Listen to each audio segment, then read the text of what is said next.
सत्ताधारी महायुतीच्या धनदांडग्या मंत्र्यांच्या आणि मोठ्या नेत्यांच्या पोरांसाठी सामान्य माणसाचा जीव हा स्वस्त झालाय का असा प्रश्न सातत्यानं उपस्थित होतो आहे। जिथे जिथे हिट अँड रन झालं तिथे भाजपचे आणि संलग्नित पक्षाचेच लोकांची मुलं ही कशी काय इन्व्हॉल्व होतात।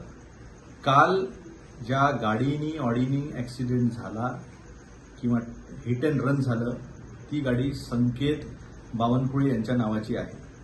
नंबर प्लेट काढून गाडीमध्ये नंबर प्लेट ठेवण्यात आल्या, कॅमेऱ्यामध्ये ते नंबर प्लेट सापडल्या, म्हणजे कुठेतरी पुरावे लपवण्याचा प्रयत्न केला आहे।